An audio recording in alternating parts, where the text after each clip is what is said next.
না, কাউকেই ছাড়ছেন না তিনি। সব অহংকার দম্ভ চূর্ণ বিচূর্ণ করে দিচ্ছেন নিকোল, জাহেদ, তুষারদের। ওরা যে জ্ঞানী নয়, জ্ঞান পাপী তাই প্রমাণ করে দিচ্ছেন চোখে আঙ্গুল দেখিয়ে। টকশোগুলোতে এক মূর্তিমান আতঙ্ক হয়ে দাঁড়িয়েছেন তিনি। তার ক্ষুরধারা যুক্তি তর্কে নাস্তানুবুদ হয়ে যান বাঘা বাঘা সব টকশোজীবীরা। শাহেদ আলম, জাহেদ, রনি, মনি, রুমিন ফারহানারা তার কাছে দুধের শিশু। বলছি হালামলের ক্রেজ ব্যারিস্টার SM শাহরিয়ার কবিরের কথা। এক সময়ের বাম ঘরানার এই আইনজীবী এখন ডানপন্থীদের সেরা ভয়েস, বাম মুজিববাদী শাহবাগীদের আতঙ্ক। যারা নিয়মিত তার টকশো দেখেন তারা খেয়াল করেছেন তার সামনের টেবিলে দলিল দস্তাবেজে ভরপুর থাকে। সংবিধান তো থাকেই, সাথে থাকে ওই দিনের বিষয়বস্তুর উপর সব রকমের তথ্য, নোট, উপাত্ত ইত্যাদি। কেউ মিথ্যে তথ্য দিলেই হাতে নাতে কট খেয়ে দুদিন আগেই কাঁচুমাচু অবস্থা হয়েছিল বিশাল মাপের বুদ্ধিজীবী হিসাবে আবির্ভূত ডক্টর জাহিদুর রহমান ওরফে রুমিন জাহিদের। ওই একই টকশোতে আরেক হেভিওয়েট বুদ্ধিজীবী আব্দুল নূর তুষারকেও হাতে নাতে কট দিয়েছিলেন SM শাহরিয়ার। তুষার, জাহেদ দুজনই ৭১-এর আগে পাকিস্তানের মন্ত্রিসভায় জামায়াতের দুজন মন্ত্রীর অংশগ্রহণের ব্যাপারে অপপ্রচার চালালেও পরে দেখা গেল সেখানে আওয়ামী লীগেরই লোক বেশি ছিল। জামায়াতের যে দুজনের কথা বলা হয়েছে তার একজন সে সময় জামায়াতে ছিলেন না, যোগ দিয়েছেন ৭১ সালের পর। তুষারের তো একেবারে তুষারপাত। সে ভেবেছিল যা ইচ্ছা তাই বলে, ইতিহাস বানিয়ে বানিয়ে বলে পার পেয়ে যাবে। কিন্তু শাহরিয়ার যে সব কাগজপত্র ইতিহাস নিয়ে হাজির সেটাও জানতো না। ঠিক একই কায়দায় জাহেদুর রহমানও ধরা খেয়েছে শাহরিয়ারের হাতে।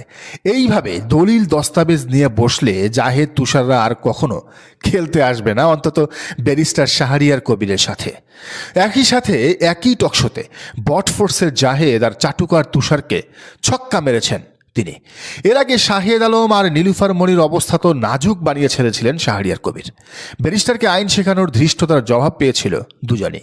শাহরিয়ার শুধু যে প্রতিপক্ষকেই যুক্তি দিয়ে ঠান্ডা মাথায় ঘায়েল করেন তা নয়, নিরপেক্ষ নামের মুজিব প্রেমী আর তারেক প্রেমী উপস্থাপিকাদেরও এক হাত নিতে একবারও ভাবেন না তিনি।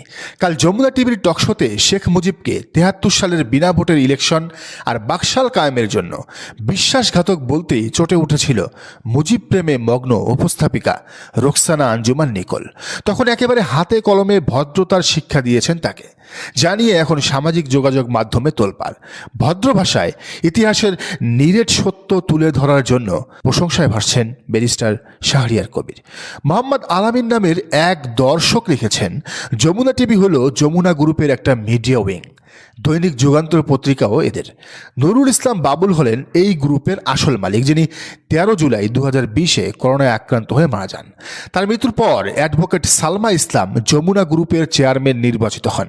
সালমা ইসলামই হলেন বাবুলের স্ত্রী, যিনি এক সময় আওয়ামী আমলে জাতীয় পার্টি থেকে বিনা ভোটে বারবার MP নির্বাচিত হয়ে ফেসিবাদের আয়ু বৃদ্ধিতে সহায়তা করেছেন। তবে ২৪ সালে যমুনা টিভির যে ভূমিকা, মানে যে পজিটিভ ভূমিকা, এটার পেছনে মূল কারণ কি জানেন? মূল কারণ হলো এই সালমা ইসলাম ঢাকার দোহার তথা ঢাকা ১ আসনে MP ইলেকশন করেছিলেন ২০২৪ সালের ইলেকশনে। সেখানে সালমান এফ রহমানের সাথে তার ব্যক্তিগত গ্রুপিংয়ের কারণে তিনি আওয়ামী লীগের উপর চটে যান, যার প্রভাব পড়েছিল, যার মূলত এই প্রভাবের কারণেই ২৪-এর যে আন্দোলন সেখানে যমুনা টিভি কিছুটা ভূমিকা পজিটিভ রেখেছে। তো সেই যমুনা টিভিতে চাকরি করা উপস্থাপিকা নিকোলের হৃদয়ে একটু মুজিব প্রেম থাকবে না তা কি করে হয়? সত্যি বলতে কি, এই নিকোল যখন অতিথিদের সাথে কথা বলে, প্রশ্ন করে, মনে হয় তার স্বামীর সাথে ঝগড়া করতেছে, একেবারে আওয়ামী স্টাইল। বাংলাদেশে অবশ্য এইটার নাম দিয়েছে সাংবাদিকতা। শেখ হাসিনা পালায়ে গেছে, কিন্তু তার খাসিলত বয়ে বেড়াচ্ছে এই নিকোল, কাজী জেসিন, খালেদ মহিউদ্দিনরা। এরা উপস্থাপনা করে না কাজ্জা করে ফারাক করা মুশকিল, পার্থক্য করা মুশকিল, কঠিন ব্যাপার। এদের সাথে কোনো আলোচনায় যাওয়া যে কোনো ভদ্র মানুষের জন্য রীতিমতো রুচির ব্যাপার। একেবারে অখাদ্য করে চালালগিরি, অথচ নাম দিয়েছে জার্নালিজম, সাংবাদিকতা। নিকোল জেসিনদের একপেশে উপস্থাপনা নিয়ে দর্শকরা যে কতটা বিরক্ত তা উঠে এসেছে আশরাফ মাহমুদের লেখাতেও। তিনি বলছেন, ধীরে ধীরে মিডিয়াতে নব্য মুক্তিযোদ্ধা তৈরি হচ্ছে। আগে এই দায়িত্বে ছিলেন ফারজানা রূপা, নবনীতা চৌধুরী আর মুন্নি সাহারা, মানে ৭১ টিভি টিভির দালালরা। নতুন বাংলাদেশে মিডিয়ার মুক্তিযোদ্ধা বিভাগে একটা সংকট দেখা যায়। যমুনা টিভি ও জি টিভির এই দুই সম্মানিত উপস্থাপিকা মানে কাজী জেসিন আর নিকোল এখন সেই দায়িত্ব নিয়েছেন।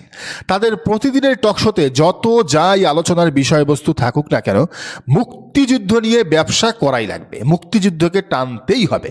অতীতে দেখতাম ফারজানা রূপারা এই কাজটি করত। মুক্তিযোদ্ধা কসলাইতে গিয়ে চেতনার ব্যবসা করে হাসিনা আজকে এক কাপড়ে দেশ ছাড়া, আর ফারজানা রূপা স্বামীসহ কারাগারে। এমনিতেই বললাম আর কি। আসলে ইদানিং এদের উপস্থাপনাগুলো এতটাই এক পেশে যে তার প্রমাণ রাখে গেস্ট সিলেকশনও। তিনজন অতিথি ডাকলে সেখানে একজন বিএনপির, আরেকজন সুশীল বেশধারী বিএনপিপন্থী বুদ্ধিজীবী, আর আরেকজন রাখে জামাতের। তাও জামাতের যারা ভালো বলেন, ভালো কথা বলেন, যুক্তিতর্ক তুলে ধরেন, তাদের এরা ডাকে না। রাখা হয় একেবারে আনাড়ি ভুলভাল বক্তব্য দিবেন এমন কাউকে। আর উপস্থাপিকা নিজে তো বিএনপিপন্থী আছেন, মানে চারজন থাকলে তিনজন বিএনপি আর একজন হলো জামাতের। কিন্তু শাহরিয়ার কবির এই জায়গায় একাই 100। তার সাথে বিএনপি, আওয়ামী লীগ, বাম, রাম সব একসাথে হয়েও তাকে হারাতে পারে না, হেরে যায়। শেষে বলে কি জানেন, আমার মনে নেই, ভালো লাগছে না, হাঁটুর বয়সী, রাজাকার, আলবদর, হ্যান ত্যান। তো জামাতের কপাল ভালো, তারা ব্যারিস্টার শাহরিয়ারের মতো একজন বোদ্ধাকে ইলেকশনের আগে টিভি টকশোতে পেয়েছে। না মানে টকশোতে একেবারে কেউ ছিল না এমন নয়। অ্যাডভোকেট শিশির মনির, মির্জা গালিবরা তো ছিলেন, তবে তারা হলেন একেবারে ভদ্র স্বভাবের, শান্ত স্বভাবের। জাহেদ, তুষার, রুমিন, মণি, নিকোল, জেসিনদের শায়েস্তা করা তাদের পক্ষে ছিল অসম্ভব। কিন্তু এই গ্যাপটা এবার পূরণ হয়েছে। রকচটা চেতনাবাজদের শায়েস্তা করতে আরেক রকচাটা মাঠে এসেছে। তিনি আবার গলাবাজি করেন তা কিন্তু নয়, গলা উঁচু করে তথ্য দিয়ে সত্য বলে টুটি চেপে ধরেন, একেবারে ফুল স্টপ করে দেন সব কয়টারে। মুখ দিয়ে কথাই বের হয় না ওদের, গলা কাঁপে, বুক ধরপর করে। তো বাতিলের আতঙ্ক হয়ে ওঠা শাহরিয়ার কবিরকে জামাতের বড় নেতা মনে হলেও তিনি আসলে জামাতের কোনো পদেই নেই, কোনো পদ পদবি তার নাই, কর্মী সদস্য কেউই নন তিনি। শাহরিয়ার প্রথম আলোচনায় আসেন অবশ্য খানিকটা নেগেটিভ প্রচারণার মাধ্যমে। খালিদ মহিউদ্দিনের টকশোতে জাহেদুর রহমানকে নাস্তিক বলার পর তাকে নিয়ে সমালোচনার ঝড় ওঠে নেট দুনিয়ায়। তবে তিনি যে সঠিক তা এখন সত্য, প্রমাণিত সত্য। জানেন কি, তুমুল জনপ্রিয় এই ব্যারিস্টার একসময় বাম রাজনীতির সাথে যুক্ত ছিলেন। ছাত্র জীবনে তিনি এই ধারার রাজনীতি করতেন, কিন্তু যত বেশি পড়াশোনা করেছেন, যত বেশি জেনেছেন, ততই তার ইসলামের প্রতি আকর্ষণ বেড়েছে। ফলে বাম থেকে হয়ে যান কট্টর ডান। Barrister SM Shahriar Kabir Bangladesh supreme কোর্টের আইনজীবী, আইন ও রাজনীতিতে ডিগ্রিধারী, সংবিধান ও নাগরিক অধিকারে নিবেদিত। তিনি centre for civil rights CCR এর মহাসচিব। ইসলামিক কল্যাণ রাষ্ট্রের পক্ষে, ভারতীয় আধিপত্যের বিরুদ্ধে সোচ্চার এই আইনজীবীর গ্রামের বাড়ি নওগাঁয়। পড়াশোনা করেছেন রাজশাহী বিশ্ববিদ্যালয় এবং পরবর্তীতে ইংল্যান্ডে। জামাতের পক্ষে ভোকাল এই ব্যারিস্টারকে শোনা যাচ্ছে জামাত সংসদে বসাতে চায় এবার। সেক্ষেত্রে নিজ জেলার নওগাঁ কিংবা ঢাকার কোনো একটি আসনে মনোনয়ন পেতে পারেন ব্যারিস্টার SM শাহরিয়ার কবির। সত্যি বলতে এমন একজন সংবিধান বিশেষজ্ঞ দেশের আইন প্রণেতা হলে তিনি নিজে যতটা না উপকৃত হবেন, তার